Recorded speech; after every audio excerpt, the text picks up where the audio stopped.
बेटा रवि, बोलिए पंडित मुझे जी। लग रहा है कि शायद मैंने पेमेंट कम मांग ली है। थोड़ी बढ़ा कर दोगे तो अच्छा रहेगा। हाँ देखता हूँ, जल्दी चलिए। हाँ? थोड़ी देर में तुम ही ऊपर चले जाओगे, हाँ। वहाँ पे बढ़ा के देंगे, ठीक है? कम हाँ? Come on. हाँ? तू छी छी छी। हाँ? अब धीरे धीरे मुझे भी ये खुशबू अच्छी लगने लगी है। कहीं मैं भी शराबी ना बन जाऊं। ए प्रभु, क्या नाप शनाप बोल रहा हूँ। रवि प्लीज पिकअप मी। बेटा यही घर है तुम्हारा? हाँ पंडित जी। घर पर कोई दिखाई नहीं दे रहा है। ये कौन है? क्या रवि, हार लेकर पंडित के साथ क्यों आया है? जरा रुकिए, मैं बताता हूँ। बेटे ने कहा कि वो एक लड़की से शादी करना चाहता है। इस गांव में कोई भी पंडित आने के लिए तैयार नहीं था। मुझे बुलाया तो मैं आ गया हूँ। बेटा ये तुम्हारे पिताजी हैं? हाँ ये मेरे पिताजी हैं। तो मैं आपके बेटे की शादी करवा रहा हूँ। शादी कराने के बाद इसका अंतिम संस्कार भी कराकर चले जाना। ये आप क्या कह रहे हैं? कोई पिता अपने बेटे को श्राप देता है क्या? मैं श्राप नहीं दे रहा हूँ, ये खुद इस गांव का श्राप है। का श्राप? सब कुछ जानते हुए भी ये यहाँ पर हार लेकर खड़ा है। अब इसे और मैं क्या समझाऊं? बेटा तुम्हारे पिताजी किसी श्राप की बात कर रहे हैं। मेरी समझ में कुछ भी नहीं आ रहा। पंडित जी, किसी जमाने में इस गांव के लोगों की गलती और कुछ लोगों के मौत के कारण इस गांव के लोग भूत आत्मा के डर से यहाँ पर जी रहे हैं। यही कारण है। बेटा आहिस्ता आहिस्ता। जैसे जैसे तुम ये सब बता रहे हो वैसे वैसे मेरा रेट बढ़ता जा रहा है। भूत को भगाने का एक अमाउंट, आत्मा को भगाने का एक अमाउंट, और फिर इस अमाउंट से एक पुरानी एम्बेसडर कार खरीदूंगा। बहुत मजा आएगा। हाँ आगे बताओ, आगे बताओ। इनके डर को भगाने के लिए ही मैं ये सब कुछ कर रहा हूँ। नमस्ते बेटा। नमस्ते। क्यों बेटा, अब ये कौन है? यही मेरे ससुर हैं। अच्छा ससुर हैं। अच्छा तो आपकी बेटी की शादी हो रही है। बहुत अच्छे ससुर हैं। क्यों बेटा, मैंने अपनी बेटी की शादी कराने से कम मना किया? तुम्हारा पूरा अधिकार है। हाँ। तुम मुझसे कहीं भी शादी कर लो, लेकिन हमारे गांव में शादी मत करना। ये क्या बाबूजी, आज के जमाने में भी आप भूत प्रेत पर विश्वास करते हैं? मैं पढ़ा लिखा हूँ, इसलिए ऐसे डरपोकों वाले काम मैं कभी नहीं करूंगा। अपने डर को कहीं फेंक दीजिए। जिस गांव में मेरे बाप दादा की शादी हुई उसी गांव में मेरी भी शादी होगी। आप चिंता मत कीजिए। उसके बाद मैं अपनी बीवी को शहर ले जाऊंगा। बेटा तुम तो शहर चले जाओगे, मैं कहाँ जाऊंगा? बाबूजी, हमारी शादी के लिए बस आपका आशीर्वाद चाहिए, बस इतना ही। बेटा तुम जो मंगलसूत्र मेरी बेटी को पहनाना चाहते हो, क्या वो उसे पहनने के लिए राजी है? उसकी मंजूरी चाहिए ना, इतना ही ना? हाँ बेटा। मैं बात करता हूँ।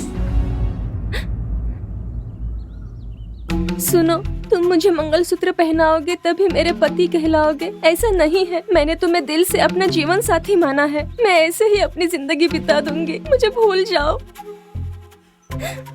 अरे पागल, मैं भी तुम्हारे और इन गांव वालों की तरह यहाँ पर रहता तो तुम लोगों की बातों को मान लेता, लेकिन मैं पढ़ा लिखा हूँ, इसलिए तुम लोगों की बातों में मैं कभी नहीं आऊंगा। शादी होते ही हम लोग बड़ों का आशीर्वाद लेकर ये गाँव छोड़कर चले जाएंगे।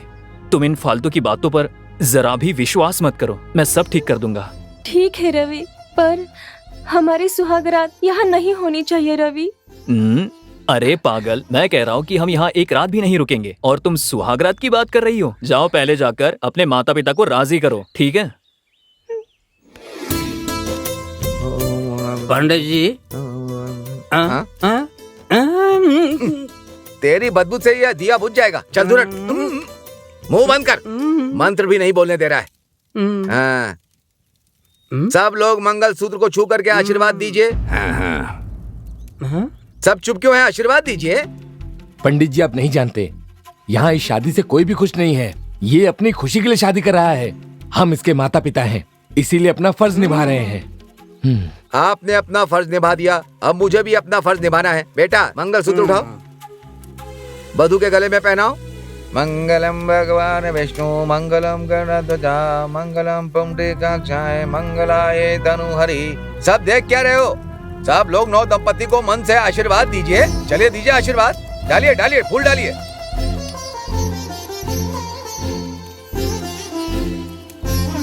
रवि जैसा तुमने चाहा था वैसे ही मनपसंद लड़की के साथ तुम्हारी शादी हो गई। अब जाकर के आशीर्वाद लो।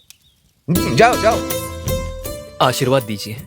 सदा सुखी रहो। खुश रहो। बेटा तुमने गांव वालों के खिलाफ जाकर शादी कर ली है। अब तुम दोनों शहर जाकर अपना जीवन खुशी से बिताओ।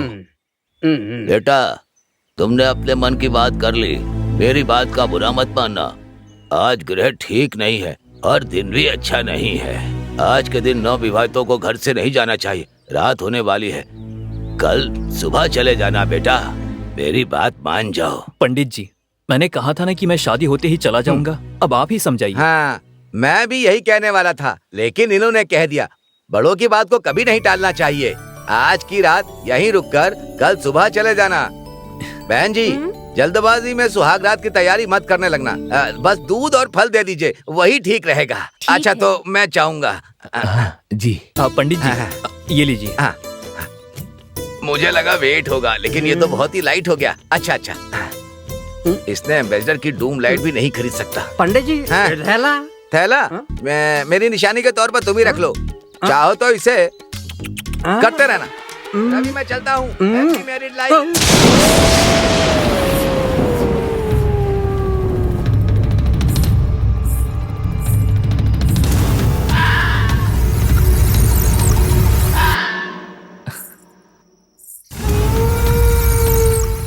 मेरे लिए दूध क्यों लेकर आई हो? ये तो रस्म है। इसे पंडित जी ने कहा था कि आपके पीने के बाद ये मुझे दे देना, मैं पी लूंगी। ठीक है ना? ये पी लीजिए।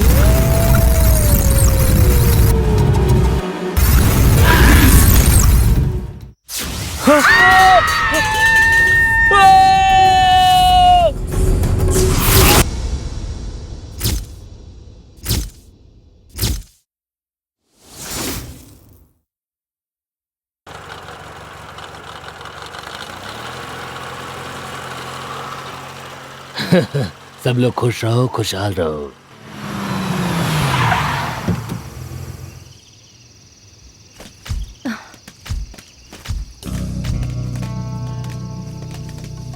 गाइस, वरुणपुर गांव आ गया है। यही हमारा टारगेट है, समझे?